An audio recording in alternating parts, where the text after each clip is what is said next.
I was walking home from my evening shift at the local store when I noticed the sound. It was faint, but in the silence of the early evening, it stood out an odd, strained cry. I paused, my heart racing for no reason I could explain. The road I usually took, winding through the old industrial district, was quiet. But tonight, something felt different. I turned down an alley that led behind the long-abandoned factory. It had been years since the place was last operational, its broken windows and rusted gates serving as a reminder of a time long past. The place gave off an eerie vibe, but it was the quickest route home, so I stuck to it, even when my instinct whispered to turn around. But tonight, my steps faltered. There, wedged between two slabs of concrete, was a faint outline of something, small and helpless. My heart skipped a beat. I crept closer, scanning the scene. That's when I saw her, a cat, half buried, struggling to move, her body trapped in the rubble. The look in her eyes stopped me in my tracks. They were wide with fear, but beneath it, I could see something else: hope. She gazed at me, not with the usual wariness I had seen in stray animals, but with an intensity that spoke volumes. As if, in that moment, I was her only chance. Her body was thin, her fur matted with dust, and her paws were scraped from the rough concrete. But it was those eyes, deep and pleading, that seemed to call out for help. The kind of silent scream that reached straight to your soul. I felt an overwhelming sense of responsibility wash over me. There was no way I could leave her here, trapped and alone. My first instinct was to rush over, but the debris was too much for me to handle alone. My phone was nearly dead, but I still dialed 911, trying to keep my voice steady. I didn't know what to say to the dispatcher. There's a cat stuck in the concrete? It sounded ridiculous, but I couldn't just stand there. The desperation in her eyes, the stillness in her body, told me this wasn't a recent accident. She had been here for some time, likely forgotten, abandoned, and now, she was waiting for someone to find her. I knelt beside her, reaching my hand out, speaking in a soft voice. "Hey, I'm here," I whispered, trying to reassure her. "It's okay, I'm not going to leave you." I could hear my own voice crack with emotion as I gently touched her head, her fur rough under my fingertips. She didn't move much, just flicked her tail, her eyes never leaving mine.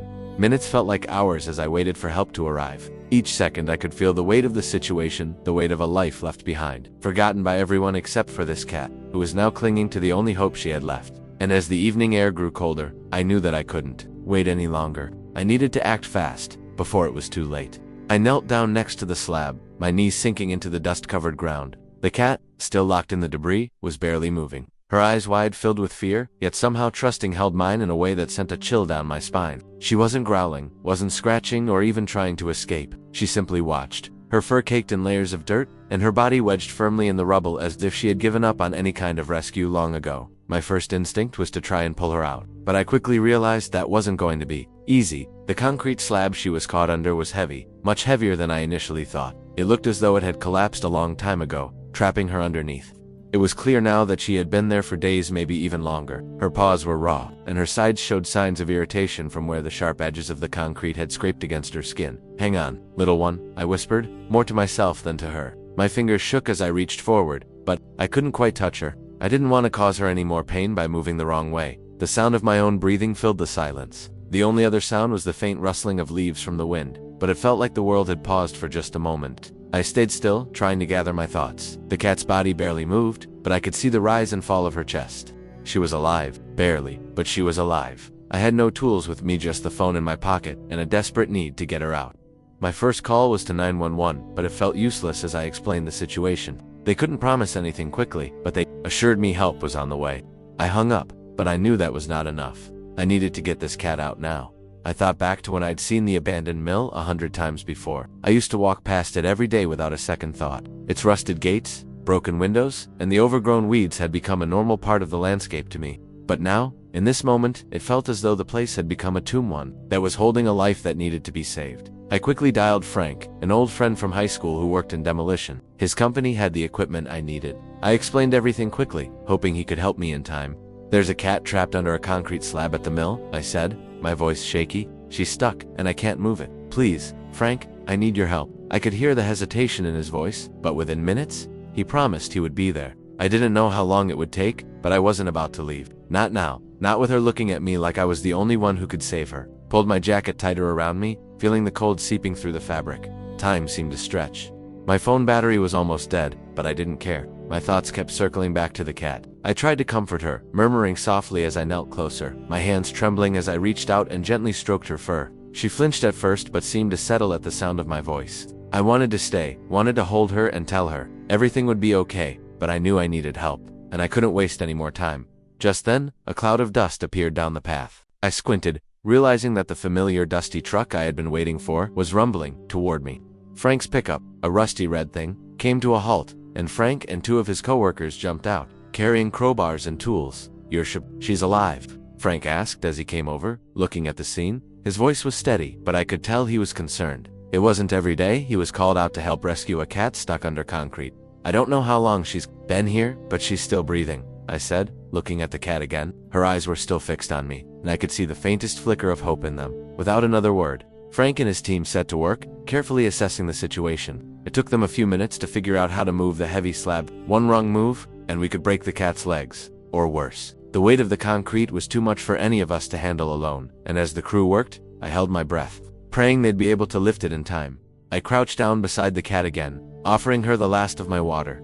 She lapped it slowly, cautiously, but never took her eyes off me. Every now and then, she would blink, as if trying to reassure herself that I was still there, still waiting with her. The minutes felt like hours, but I didn't dare leave. Finally, after what felt like an eternity, Frank gave me a nod. The slab was lifted just enough to pull her free. I reached in, my hands shaking, as I carefully pulled her out from the debris. She was lighter than I expected, her body frail, and her fur matted with dirt and grime. But the moment I held her, I knew she was more than just a survivor. She was a fighter. "Is she okay?" Frank asked, his voice low. "I don't know," I replied, my eyes still on the cat in my arms. "But we'll make sure she gets there." I carried her to Frank's truck, trying not to jostle her too much. She was barely conscious now, but she seemed to trust that I would do everything I could to help her. As we drove to the clinic, I couldn't stop thinking about what had brought her here. Had she been abandoned, left to fend for herself in a place like this? Or had she been a stray, forgotten by those who were supposed to care for her? Whatever the reason, I knew this cat wasn't going to be alone anymore. I wasn't going to let her be forgotten again. The clinic was quiet when we arrived, save for the soft hum of fluorescent lights and the faint sound of a dog barking in the back. The air smelled faintly of antiseptic, the kind that always made me think of hospitals. I carried the cat carefully into the examination room, my mind racing with questions that I couldn't answer. Was she going to make it? What had she gone through? How long had she been trapped? All I knew was that I couldn't let her die alone. Not after everything she had been through. Dr. Rebecca, the town's only vet, was already waiting for us. She was in her late 60s, sharp-eyed with a calm, steady demeanor that put me at ease. She didn't waste time with pleasantries. Instead, she immediately began her assessment, gently taking the cat from my arms and laying her on the exam table. "Let's see what we're dealing with," she murmured, pulling out her tools with practiced hands. I stood back, trying to keep my anxiety in check, but I couldn't take my eyes off the cat. She was barely moving now, her eyes half-lidded, and for a moment, I thought she might have passed out. Dr. Rebecca worked quickly, examining her paws, her ribs, and the raw spots on her side where the concrete had rubbed against her skin. The wounds were old, too old. She had been in that rubble longer than I wanted to believe. "She's dehydrated." "For sure," Dr. Rebecca said, clicking her tongue. "Her muscles are weak, and I can see signs of infection. It's a miracle she's alive." I swallowed hard. "Is she going to make it?" Dr. Rebecca didn't look at me right away. She was focused, checking her heart rate and listening to her breathing. Finally, she turned to me with a somber look. "She's a fighter, but it's going to be a tough road ahead. She's lost a lot of weight, and the infection could be serious if we don't act fast. But if she's as strong as she seems, she might pull through." I nodded, relief washing over me, but it was tempered with uncertainty. I wasn't ready for her to be another lost cause. Not after everything. "What do we do?" "First, we need to get some fluids into her and run some tests. We'll have to keep her here for observation for a few days, maybe longer, depending on how she responds. She's not out of the woods yet, but she has a chance." I felt a knot loosen in my stomach, but the weight of what was happening settled in once more. The truth was, I wasn't sure how to help her beyond bringing her here. She was in the best hands now, but I still felt like I owed her more. She had trusted me when no one else had, and I couldn't let her down. Dr. Rebecca began administering fluids through an IV, and I watched, barely breathing, as the cat started to respond. Her fur was dull, and her ribs were clearly visible beneath the thin layer of skin. But there was something about her stillness that made me think she would pull through. She wasn't just any cat. She was special. I could feel it in my gut. "You're doing the right thing," Dr. Rebecca said, catching my gaze. "Animals like this, animals that have been through trauma, they need someone who's going to stick with them. That's the hardest part, but it's also what helps them heal. She needs love and patience." Love and patience. I thought about that as I sat there beside her, my hand gently resting on her body, trying to offer whatever comfort I could. She didn't stir at first, but I could feel the subtle rise and fall of her chest. She was alive, and for now, that was enough. The hours passed slowly. I couldn't leave her side. Every time Dr. Rebecca checked in, I watched, waiting for any signs of improvement. The cat's breathing was still shallow, and she didn't move much, but I was beginning to think that just being there was making a difference. She didn't flinch at the slightest touch anymore, and there was something different in the way her eyes followed me as I moved around the room. I whispered to her, though I wasn't sure if she could understand me. "You're not alone anymore. I'm here. We're going to get you through this." It was a quiet, uneventful night at the clinic, and by the time morning arrived, I had barely slept. Dr. Rebecca came in early, checking the cat's vitals and assessing her progress. The first signs of improvement were small. Her eyes were a little brighter, her breathing a little deeper, but it was enough to make my heart swell with hope. "We'll give her some food later today. See how she responds. I think she's going to make it through the worst of it," Dr. Rebecca said, her voice soft but confident. "But she'll need a lot of care from here on out." I nodded, a wave of relief crashing over me. The worst was behind her, for now, but it wasn't over yet. The road ahead would be long and uncertain, and I wasn't sure what I was walking into, but one thing was clear. I wasn't leaving her side. I'd promised her I wouldn't, and now, there was no turning back. The days that followed were a blur of slow, steady progress. I found myself back at the clinic every morning, watching the cat who I had started calling Luna, in my mind slowly recover from her trauma. Dr. Rebecca had been right about one thing. She was a fighter. Despite her frail condition, there was a spark in her eyes that told me she wasn't ready to give up. And neither was I. Luna's first few days at the clinic were spent mainly asleep, her body exhausted from the trauma of being trapped under the slab for what seemed like an eternity. But as the days passed, she began to stir more, shifting her weight as if testing the strength of her limbs. Each small movement brought a rush of hope. I couldn't help but smile every time I saw her open her eyes, even if only for a few moments. Or when her tail would twitch ever so slightly. But there were moments, those quiet, late-night hours in the clinic when I wondered if she would ever truly recover. I couldn't stop thinking about how alone she must have felt when she was trapped. The thought of her being stuck, calling out for help with no one around to hear, made my heart ache. I knew that whatever had happened before that moment, when I first found her behind the old mill, was part of Luna's past,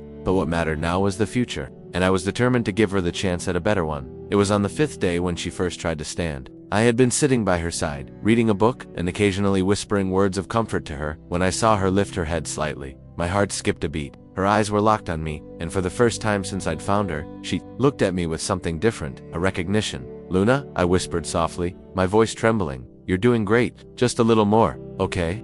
She blinked slowly, as if considering my words, then shifted her weight. I watched, holding my breath, as she tried to lift herself up. Her legs trembled, but she didn't give up. She pushed herself, inch by inch, until her front paws were resting flat on the clinic bed. I couldn't help but let out a relieved sigh. She wasn't just healing physically, she was healing emotionally, too. That moment was a turning point. I could see that she trusted me now, that the bond we were forming was stronger than anything either of us could have expected. I had been the one to find her, to offer her a chance at life, but in some ways, she was teaching me how to live again, how to fight for something even when it seemed impossible. Dr. Rebecca came in shortly after Luna had managed to stand for the first time, her eyes wide with surprise. Well, Dr. Rebecca said, walking over with a smile. "Look at you, Luna. I'm impressed." I couldn't stop grinning. "She's a tough one," I replied, my voice filled with admiration. Over the next few days, Luna continued to improve. Her appetite returned, though she was still very weak. I brought her soft food, watching her take tentative licks, and cheered her on every time she made an effort to stand or walk. The clinic staff grew attached to her too, always stopping by to offer a kind word or gentle stroke to her fur. But Luna still had a long road ahead. She couldn't walk far yet, and her legs were still too weak to support her full weight for long periods of time. The infection that had set in from being trapped in the rubble had taken its toll, and Luna was still being treated for that. But I could see the strength in her eyes growing day by day. It was as if she was taking it all in stride, one step at a time. I decided that I couldn't just visit her at the clinic and go back home every day. Luna needed someone who would be there for her around the clock. She needed someone who would show her what love and care really looked like, after all she had been through. So, I made the decision to bring her home with me. Dr. Rebecca was cautious at first, understandably. "It's still early," she warned. "She's not fully recovered yet, and you'll need to keep a close eye on her. I'd recommend giving her a quiet space to rest and take it easy." I agreed, knowing that it would be a big adjustment for both of us. But Luna seemed ready, and I was determined to help her heal in the most comfortable and loving environment I could provide. I arranged a little bed for her by the fireplace, a soft blanket I'd found at home. It was near enough to the warmth but away from the hustle of everyday life. I made sure to keep the noise to a minimum, letting her rest as much as she needed. First few days at home were slow. Luna didn't explore much, preferring to stay curled up in her bed, resting. But I could tell that the comfort of being in a safe, quiet space was making a difference. Slowly but surely, Luna began to stretch out a little more each day, testing her legs, trying to stand for longer periods. I would sit beside her, talking softly, reassuring her that she was safe now, that she didn't need to worry anymore. She started eating a little more each day, her fur starting to look a little less dull, a little healthier. There was something almost magical about watching her gain strength day by day. I had seen so many animals suffer, some giving up, others barely hanging on. But Luna wasn't giving up. She was fighting back, with everything she had. The first time she took a few shaky steps toward the door, I couldn't contain my excitement. She had gone from being trapped under concrete to standing on her own. She was walking, she was living. Every time she made a small improvement, I felt like I was witnessing a miracle. I brought her outside for the first time after nearly a week of keeping her inside. The fresh air was a good change for both of us, and Luna took it all in, her nose twitching as she sniffed at the earth. She was tentative at first, her paws dragging slightly, but she made it to the porch, then down the steps. Her steps were slow, uneven, but they were steps. It felt like we were both learning to walk again, side by side, taking it one day at a time. The connection between us grew stronger each day. It wasn't just that I was caring for her, it felt like she was helping me heal as much as I was helping her. There was something about the quiet presence of an animal, one who had been through so much but still had the strength to move forward. That made me realize how much I needed to slow down, how much I needed to be more present in my own life. But Luna's recovery wasn't going to be quick, and there were still challenges ahead. I knew that. There would be setbacks. There would be moments of doubt, moments when I wondered if it was enough. But one thing I knew for certain was that we were in this together. She had already come so far, and I would be there for her, no matter what. The weeks that followed Luna's arrival at my house were a strange mix of small victories and quiet, reflective moments. It was hard to explain to anyone who hadn't seen her at her worst, trapped under that heavy slab of concrete, barely clinging to life. Now, with each passing day, she seemed more like the cat I imagined she could be, but I knew better than to rush her. Her progress was slow, steady, but undeniably there. In the mornings, I'd wake to the sound of her soft purring. Beside me, it was something so simple, yet so profound. I'd never really known what it felt like to have someone depend on me in such an unwavering way. Luna trusted me with everything she had, and I could only give her as much as I had to offer in return. My life had become quieter, more intentional, as I focused on her care and recovery. In a strange way, she was teaching me how to appreciate the small things, the little victories that came with every new day. The first time Luna walked a few paces around the living room without wobbling, I couldn't stop grinning. She had always been a cautious cat, but now, as she limped across the wooden floor with slow, deliberate steps, it felt like a huge achievement. I sat on the couch, my heart swelling with pride, watching her carefully navigate her new world. She was still weak, but the determination in her eyes was undeniable. It wasn't just about surviving anymore, it was about living. One evening, about 2 weeks after I brought her home, I decided to try something I hadn't dared attempt before. I took her outside. It had been a while since she'd been in the fresh air, and the thought of her finally feeling grass under her paws seemed like the perfect way to continue her recovery. I had no expectations for how she would react. After all, everything was still new to her. The porch was quiet as I gently picked her up, cradling her in my arms like the fragile creature she was. I stepped out into the backyard, setting her gently down on the cool grass. For a few moments she stood still, her tail flicking nervously as she looked around at the unfamiliar environment. I couldn't blame her for being cautious. After all, everything she had known had been taken from her in an instant, replaced by a world of new faces, new spaces, and new challenges. But then something shifted.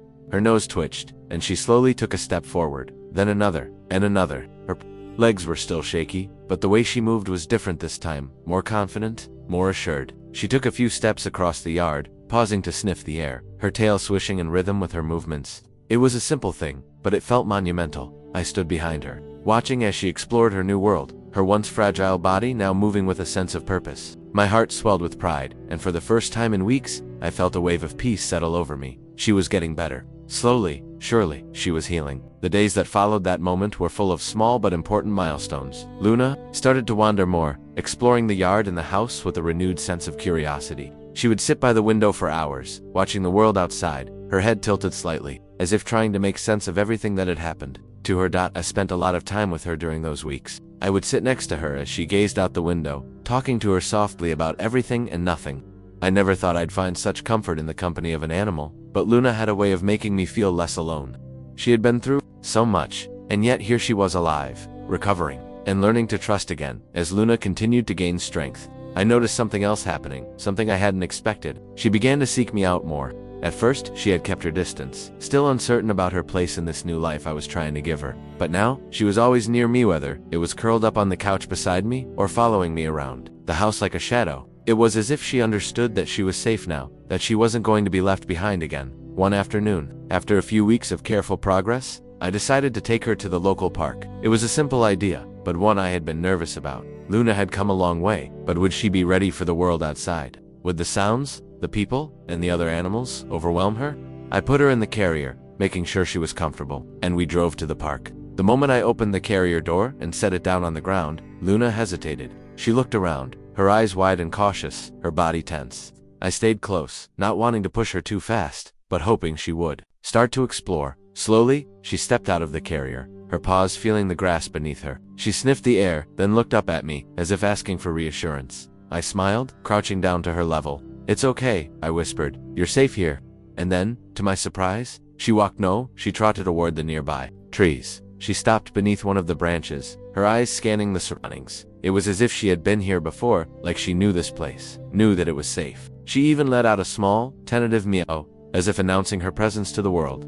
I couldn't help but laugh, watching as she ventured further, gaining more confidence with each step. She paused every now and then, glancing back at me for reassurance, but there was a noticeable difference in her behavior now. Luna was no longer the scared, broken cat I had found under the concrete slab. She was becoming her own cat, full of life, curiosity, and even a little bit of sass.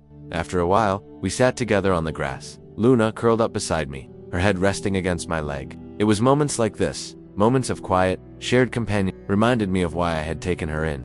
She had been through so much, and yet, here she was, learning to live again. She wasn't just recovering physically, she was finding a new sense of purpose, a new sense of belonging. Over the next few weeks, Luna continued to grow stronger. Her confidence in the world around her blossomed, and I could see her personality starting to shine through. She was no longer the quiet, reserved cat who had been too scared to trust. Now she would follow me around the house, meowing for attention or food, and curling up beside me every chance she got. But it wasn't just her physical healing that amazed me. It was the way she had begun to trust again, to let go of the fear that had held her captive for so long. I had helped her find her way back from the brink of death, but it was her resilience and spirit that had truly brought her back to life. And as I sat on the porch that evening, watching Luna curl up next to me, I knew that the road ahead was still long. But with every day, every step she took, she was proving that no matter how broken or forgotten someone might be, there is always a way forward. Together, we would continue to heal, continue to grow, one step at a time. A month had passed since Luna had come home with me, and while the physical scars of her past were fading, the emotional ones were still there, hidden behind those wise, cautious eyes. There were days when she seemed like the cat she had once been, full of energy, curious, and bold. But there were other days when she would sit quietly by the window, staring out at the world, as if lost in a memory I would never truly understand. I'd been trying to help her heal, not just physically, but mentally as well. It was clear that she had been abandoned long before I found her under the concrete slab, and that kind of betrayal wasn't something that could be easily forgotten. I could see it in the way she would shy away from strangers, or the way she would freeze whenever a loud noise made her jump. But I was patient with her, always giving her the space she needed, always letting her come to me in her own time. It was during one of these quiet moments that something shifted. I had been sitting on the couch reading a book with Luna resting beside me. She had started spending more time with me in the living room, gradually becoming more comfortable in the space. As I turned a page, I felt her eyes on me, watching intently. I glanced down at her and smiled, giving her a gentle scratch behind the ears. Luna's tail flicked once, then twice, and before I could react, she crawled into my lap, curling up into a ball and resting her head on my chest. The weight of her small body on me felt like a weight being lifted from my heart. She was no longer the terrified, fragile creature I had found under the rubble. She was becoming a part of my life, in a way that was impossible to ignore. "Hey there," I whispered, my voice soft and filled with wonder. "I'm glad you're here." For the first time since she had come into my life, Luna didn't just blink or twitch in response. She nuzzled closer, letting out a soft purr. It was as if she had finally let go of the last vestiges of fear, as if she had realized that she was safe, and that I wasn't going anywhere. She trusted me now, not just because I had saved her, but because I had been there for her every step of the way. Even when she didn't want to be helped, that moment sitting there with her curled up in my lap, purring softly, felt like everything had come full circle. The cat who had once been trapped and forgotten in the dark, cold corners of the world was now here, with me, finding peace and solace in the warmth of a home she could finally call her own. The days that followed felt different. Luna's recovery was no longer just about survival, it was about living. I started taking her outside again, but this time, we ventured further than just the backyard. I took her to the park, and while she was still hesitant at first, I could see her curiosity slowly returning. She sniffed the air, her eyes wide and alert, as if she was discovering the world all over again. It was during these outings that I started to realize just how far Luna had come. She was still cautious. There were moments when she would stop and stare at something unfamiliar, her body tense, but she wasn't the same cat who had been afraid of every noise, every unfamiliar scent. She was beginning to live again, to experience the world as it was meant to be experienced, with wonder, with excitement, and with joy. One day, as we walked down the familiar path at the park, I noticed a small group of children playing near the swings. Normally Luna would have been content to stay by my side, hidden in the shadows. But this time, she stopped in her tracks, her head tilting to the side as she watched the children laughing and running around. There was a moment of hesitation. She seemed unsure of what to do, but then, as if encouraged by something I couldn't see, she took a step forward. I stood back, watching her, unsure of what was happening. Luna approached the children slowly, her tail flicking behind her, and the closer she got, the more relaxed her movements became. She didn't run away in fear. She didn't cower or hide. Instead, she sat down a few feet away from the children, watching them closely. One of the children noticed her, and, without hesitation, came over to pet her. Luna didn't flinch or pull away. She allowed the child to gently stroke her fur, and for a moment, I felt like I was watching a completely different cat, a cat who had learned to trust not just me, but the world around her as well. After a few minutes, I called her back to me, and she obediently walked over, her tail raised high in the air. I couldn't help but smile. Luna was becoming more than just the cat I had rescued. She was becoming the cat she was always meant to be, a cat full of life, full of curiosity, and full of trust. That evening, after our walk, Luna and I settled into our routine. She ate her meal, then curled up next to me on the couch as I watched TV. But even in the comfort of our home, I could see how much she had changed. She was no longer the fragile, fearful creature who had been trapped under a slab of concrete. She was a survivor, a cat who had come back from the edge of death. And now, she was starting to live again. As the sun set and the sky turned dark, I found myself reflecting on everything that had brought us to this point. Luna had been through so much, and in some ways, so had I. I had never expected to find myself in the position I was in, caring for a cat who had been abandoned, neglected, and forgotten. But as I watched Luna sleep peacefully beside me, her breathing steady and content, I realized that this journey wasn't just about rescuing her, it was about both of us finding our way back from the darkness together. And as the days passed, I knew that no matter what the future held, Luna and I would face it together. She had already proven to me that nothing could keep her down for long. She had fought her way back, step by step, and in doing so, had taught me more about strength, resilience, and trust than I ever thought possible. We still had a long way to go, but for the first time in weeks, I felt a sense of peace wash over me. Luna wasn't just a survivor, she was a reminder that even in the darkest of times, there is always hope, and as long as she was with me, I knew that hope would never fade.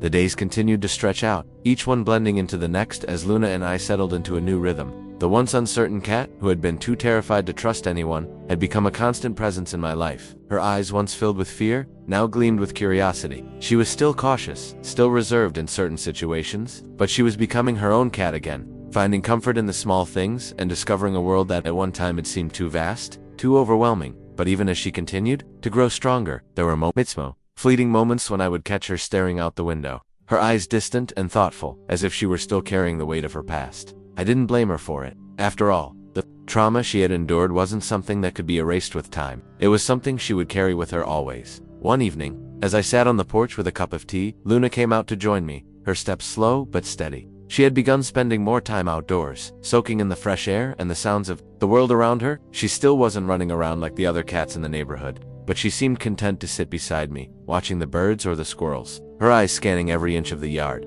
I watched her carefully, noting how she would occasionally pause, her ears twitching as she listened to the rustle of the leaves or the faint chirp of a distant bird. She seemed to be soaking everything in, as if trying to remember what it felt like to truly live. She still had moments of hesitation, especially when a loud noise startled her or when she encountered something unfamiliar. But each time, she would look to me for reassurance, and I would offer it, knowing that her trust in me was the greatest gift I could give her. On this particular evening, as the sun began to dip below the horizon, I noticed something different. Luna was sitting by the fence, her head tilted to the side, watching something in the distance. I followed her gaze and saw a figure walking down the path that led through our neighborhood. It was a man, his steps slow and deliberate, and for some reason, Luna seemed transfixed by him. At first, I thought she was just observing, as she often did with people or animals passing by. But then, to my surprise, she got up and began walking toward the man, her tail raised high, her movements purposeful.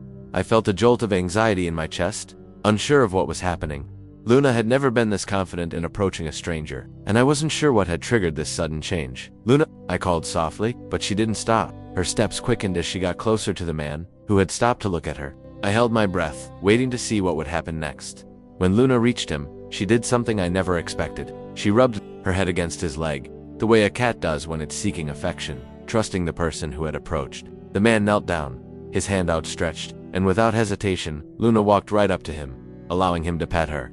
I could hardly believe my eyes. It was as if she had completely forgotten the fears she had once held so tightly. I stood there, frozen for a moment, watching the exchange between them. I could see that the man was kind, gentle even in his approach. He didn't make any sudden movements, didn't try to rush her. Instead, he allowed her to come to him at her own pace. And Luna, in that moment, seemed to understand that. She relaxed under his touch, purring softly, her eyes half-lidded in contentment. I felt a strange mix of emotions. On one hand, I was incredibly proud of Luna for taking such a step forward. But on the other, I couldn't shake the feeling that this was a step into a world that, while beautiful, still held a hint of danger for her. She was still vulnerable, still carrying the scars of her past, even if they weren't as visible as they once were. When the man stood up and began to walk away, Luna didn't follow. She watched him for a moment, then turned back toward me, her eyes meeting mine with a calmness I hadn't seen before. She had found the courage to trust a stranger, but it was me she returned to. It was me who had been there for her when she had nothing else, and in that moment, I realized that the bond we had formed wasn't just about rescuing her, it was about both of us healing together. Luna came back to my side, sitting down next to me on the porch, and I stroked her fur gently. She leaned into my touch, a soft, contented purr rumbling from her chest. The sky was turning dark now, the stars beginning to peek through the evening clouds. And for the first time in a long while, I felt a sense of peace settle in my heart. I had always thought of myself as a caretaker, a protector of those in need. But as I sat there with Luna, I realized that she had taught me something far more valuable than I could ever have imagined. She had taught me that trust isn't given lightly, it's earned. Over time, through patience and understanding, she had trusted me to rescue her from the rubble, but more than that, she had trusted me to help her heal, to show her that the world was not as scary as it once seemed. And in return, I had learned that healing doesn't happen in one grand sweeping moment. It happens gradually, day by day, through the small acts of kindness, through the quiet moments of shared solitude, and through the understanding that no matter how broken you are, there is always a way to move forward. As Luna curled up next to me, her body warm against mine, I knew that the road ahead would still have its challenges. There would be setbacks, days when she would struggle to trust again. But I also knew that she wasn't alone anymore. Neither of us was. Together, we had come so far, and together, we would continue to heal. It had been nearly 6 months since I first found Luna, buried beneath that slab of concrete, her body weak and her spirit almost broken. The change in her had been nothing short of miraculous. When I look at her now, curled up beside me as the evening sun sets, I can hardly recognize the same cat I once found trapped and abandoned. She had grown stronger, not just in her body, but in her heart as well. I sat on the porch, watching her as she bathed in the fading light, her eyes still full of curiosity, but now more settled, more content.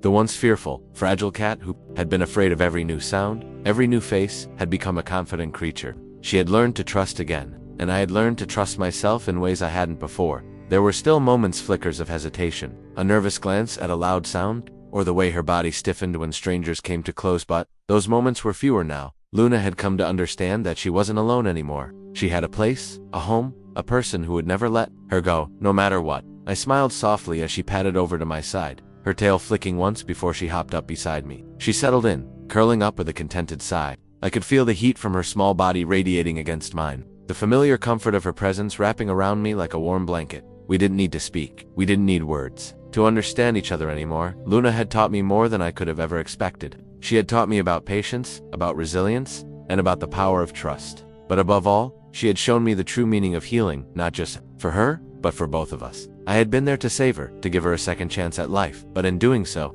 she had given me something in return, something I hadn't known I needed. I glanced down at her, watching as she closed her eyes, her breathing slow and steady. She was at peace, and so was I. The world, with all its uncertainty and noise, seemed quieter in this moment. It felt like time had stopped, like it was just the two of us, sharing this small, beautiful moment of calm together that I had never imagined. That rescuing a cat would change my life in such a profound way. I had always thought I was the one who had saved her, but now, looking at her, I realized that it wasn't just about saving her, it was about giving each other the chance to heal, to grow, and to find a place where we both belonged. The sun had fully set now, the sky painted with the soft purples and blues of twilight. I stood up slowly, my joints creaking from sitting for too long, and Luna followed me inside, her soft steps echoing in the quiet night. She had become part of my routine, part of my life, and there was no question in my mind that we were in this together whatever came next. We would face it as a team. As I closed the door behind us, I glanced back at her, and I knew that our journey wasn't over. There would still be days of uncertainty, days when we would have to fight to trust again,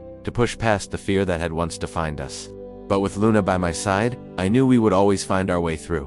We had both come so far, and the road ahead was ours to walk. Together,